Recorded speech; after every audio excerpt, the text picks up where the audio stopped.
Tu viens d'accueillir un chiot de 8 semaines. Il est mignon, il sent bon, il a des yeux de biche et il te déchiquette les mains comme si c'était des saucisses. Tu cries, tu retires ta main, tu dis « non » fermement et il revient à la charge, plus excité que jamais. Tu commences à te demander « est-ce que mon chiot est agressif ? Est-ce que j'ai un problème d'éducation ?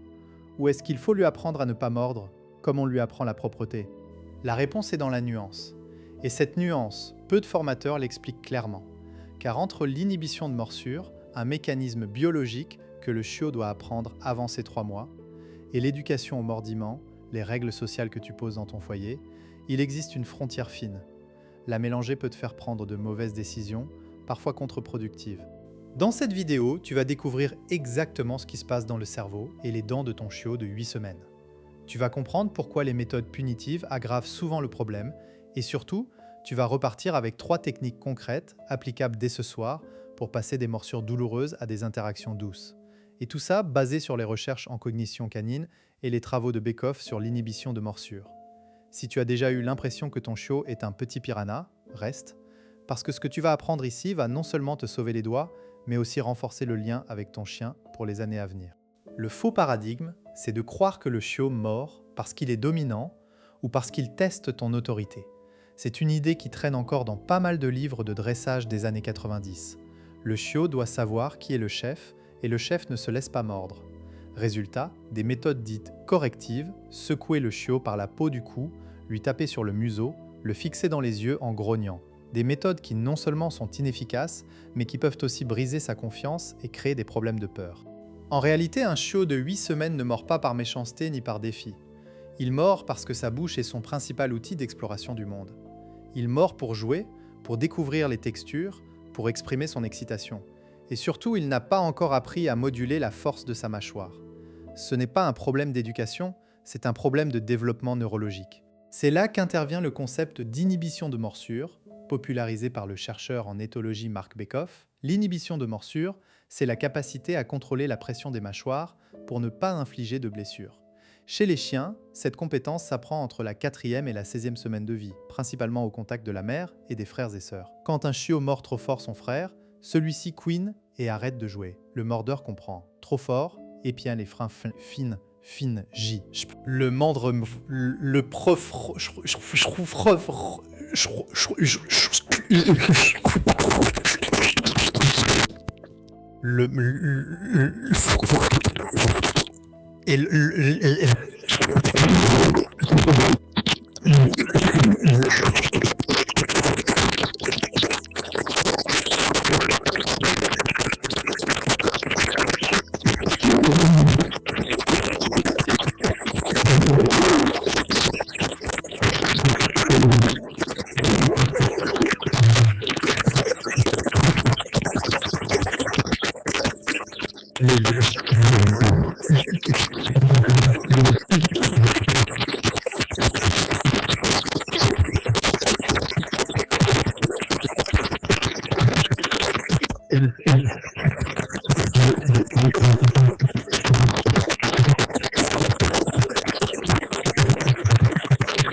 Le problème, c'est que dans nos maisons, on retire trop vite la main ou on punit, ce qui court-circuite cet apprentissage naturel.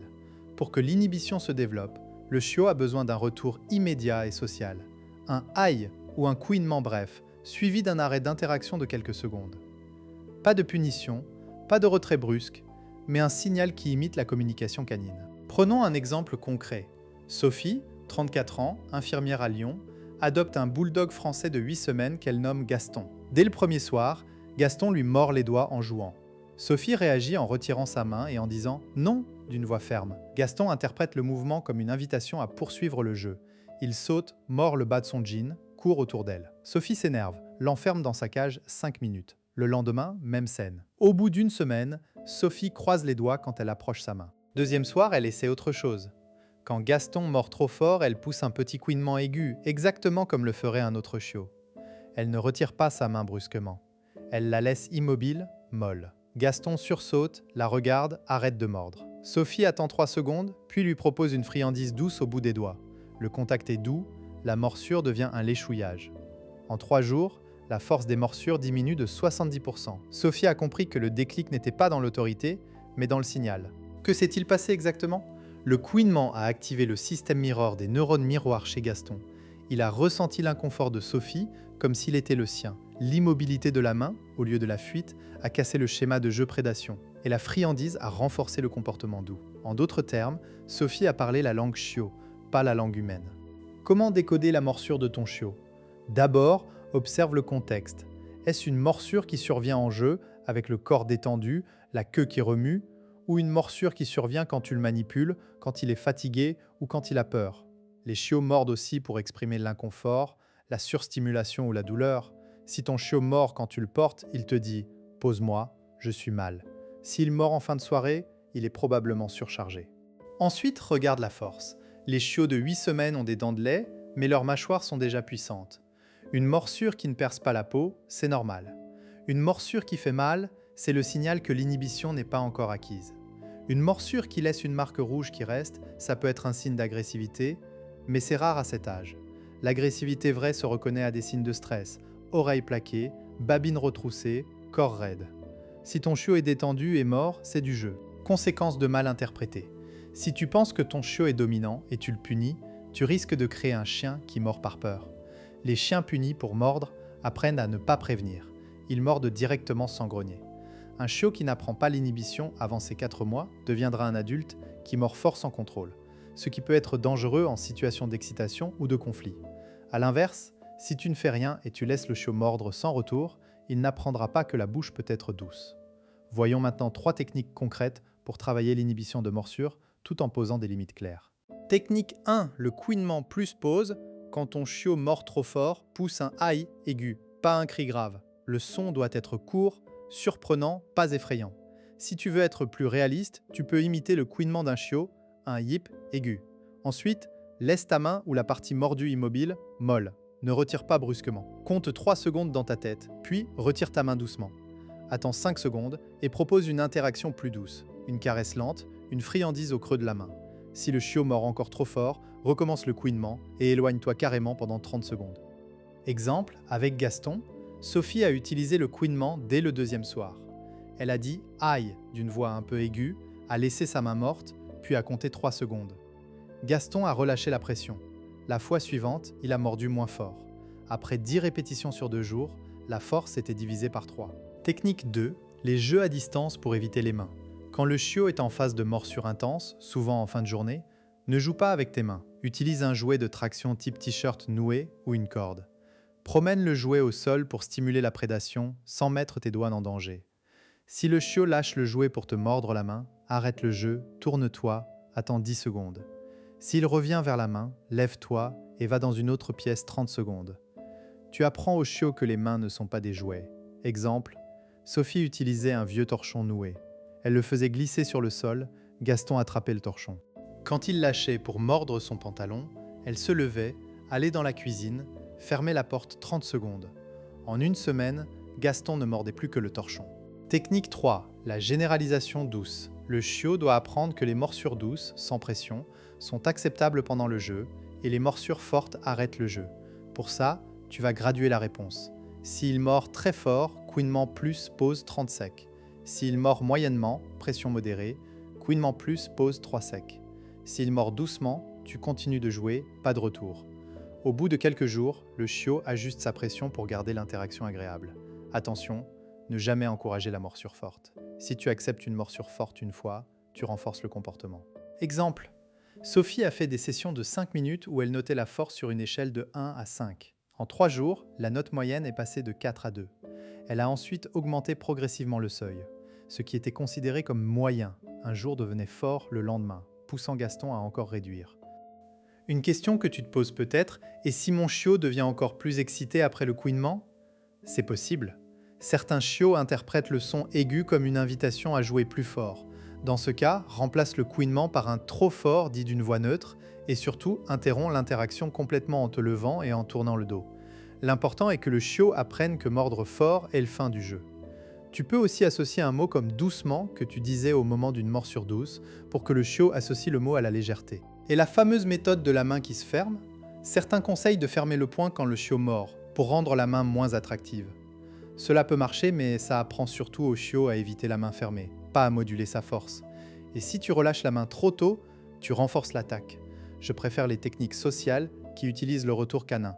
Pour finir, rappelle-toi que l'inhibition de morsure est un apprentissage critique qui se joue avant 16 semaines. Chaque interaction est une leçon. Si tu utilises la punition, tu risques de perdre une fenêtre d'apprentissage irremplaçable.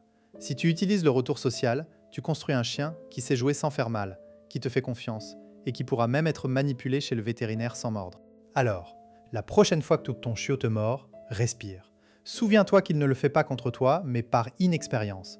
Donne-lui le signal qu'il comprend et regarde-le devenir un compagnon doux et confiant. Si cette vidéo t'a aidé, pense à t'abonner et à activer la cloche pour ne pas manquer les prochaines vidéos sur la cognition canine.